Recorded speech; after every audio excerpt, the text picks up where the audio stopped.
This beautiful little bag, which has carried my home, my food and my water, is just coming up to its 4th birthday.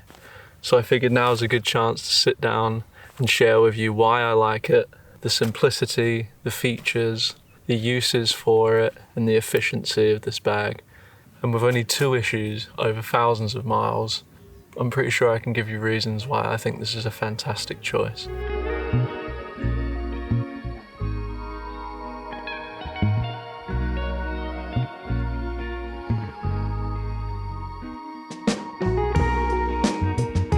Okay, back to it.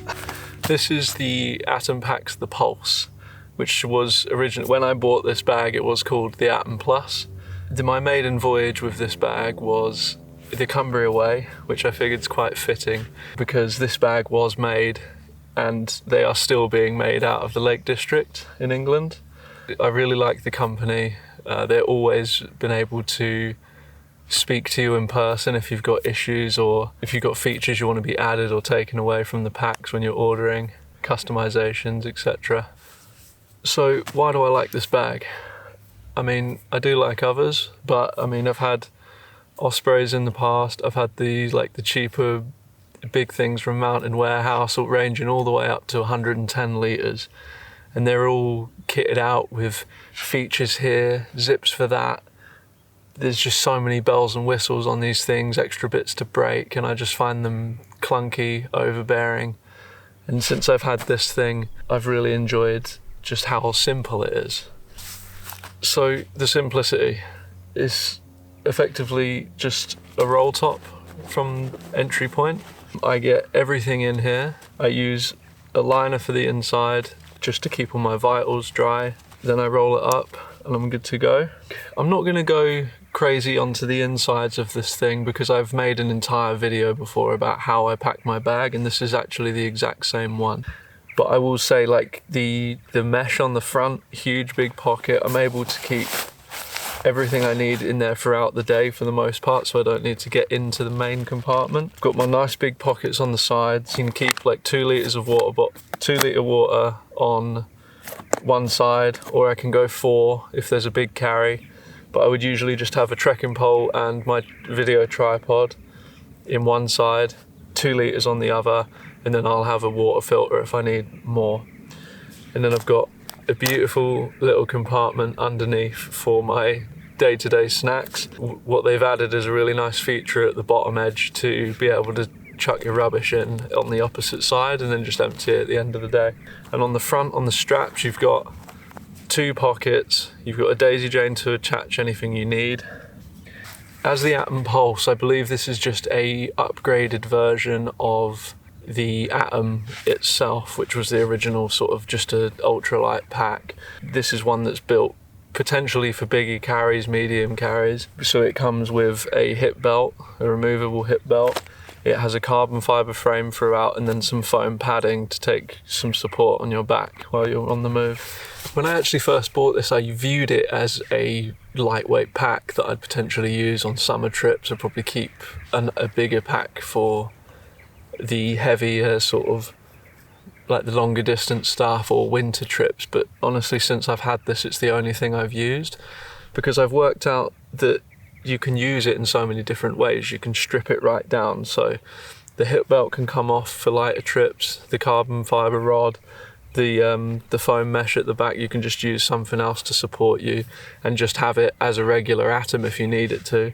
It really folds down as well because of the roll top. And so you can get it down to quite a small profile, which I just really enjoy if you're trying to do big mile days or you're on a lighter summer trip or just for day hiking in general. It really works.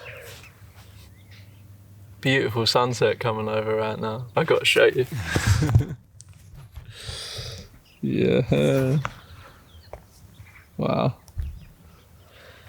Like right now I've got this thing packed to the gills because I'm out here and it's winter time. Obviously the weather's beautiful right now, but it's still only about 5 degrees. So I've got a lot of extra layers in here, cooking equipment, etc. So I've got it fully packed up, hip belt on, the rod in there. If I'm on trips in the summer, you'll often see me without my hip belt at all, or if I'm going stoveless or something like that, it'd be a lot lighter for me. So I don't really need all the extra features. My next biggest thing is the efficiency. What does that mean for me? When I was using other packs, there's a lot of times where you say you need something, you're like, oh, pack's got to come off. Then you get hiking again and you think, oh, maybe I need that too. Pack's got to come off again because you've got to get in there, you've got to open a side zip that you can't get to. But with this, it's set up in such a good way that you can get all of your day-to-day storage on the outside of the pack, things that you can reach on the go, so you can do things on the move. I've even seen myself brushing my teeth on the move because I can just put it either in a stretchy or the hip belt pocket. I'd say even the side pockets are made in such a way that you can also get out your water bottle while you're still walking. You can get your tripod out, you don't have to brake, you don't have to take off your pack and slow yourself down, you can just do everything on the move still. I think it's what I got with this pack originally was this is it as standard. One loop over the top. The only thing that's an addition for me, which I paid extra for, was that hip belt pocket, which is just something that you can attach to the hip belt that it comes with. So the uses, going back to it, this is my main companion for pretty much everything, but with that versatility, I'm able to use it, day hiking, multi-day long distance trails. I've taken this on aeroplanes a lot. It works as a perfect size flight bag too. This is the 40 litre version, I believe there's two. The Atompacks 50 I don't own, so I couldn't tell you for sure, but I'm pretty certain with the roll top and everything, you should be able to get both of them on a flight with no extra luggage payments as well, which has been an absolute touch. I've managed to take this thing to all around Europe, Australia, and it's never been a problem for me. So the issues, two really small things to be honest. I've had a problem where, so on the Peak Design clip that I put on the daisy chain, I'm hunking around that absolute unit there. So I think that might be a bit of a personal problem, but the stitching at the top actually fell off.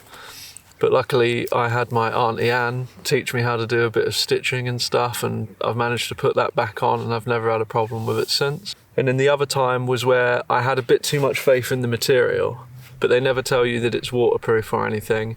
And I don't think I had a decent dry bag inside for my vitals, and in a really big rainstorm I got wetted out and couldn't wild camp that evening because all my gear got wet and it was a bit of a disaster. But since then I've had a much nicer sort of, you probably get away with like a nice like a rubble bag or something, but I've got like a roll top clip waterproof dry bag in there that matches the literage of the pack, so I've managed to resolve that issue too.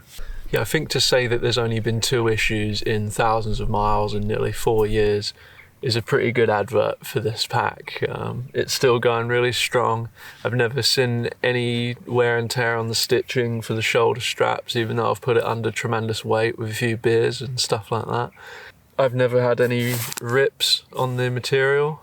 It's still holding really firm. And I guess the final point that I would like to make on it is it's kind of pretty, isn't it? It looks good. It's a nice looking pack. And I know that's not why you should be buying a bag, but I think it holds its own in that regard. I'd love to know what you guys think of this pack, if you own one or you're thinking about getting one. I'm going to leave a link to the Atompacks website. You can read about them if you want. I'll leave a couple of links. There's an older bit of footage from the Trailhunter where he went into an old workshop of theirs and kind of met the team. It's a nice little video. And then also I'll put a link into how I pack this bag for my trips and stuff like that if you're interested in it, because that might help you figure out if this is the one for you based on like the kind of gear that you have, because I guess it's all quite important. Like if you've got a lot of gear, you might not necessarily want a 40 litre bag, or it might even be too big for some of your ultralighters, you never know. A certain backpack's not perfect for everyone. Everyone's got different needs and different sizes that they're going to want. But I think for me, this has become the only thing I'll probably buy from here on out. But I still don't think this one's anywhere near to retiring, so I'm just enjoying this beautiful sunset. And yeah, I'll catch you guys for another proper adventure. I think I'm heading back to Scotland this year, so yeah, stay tuned.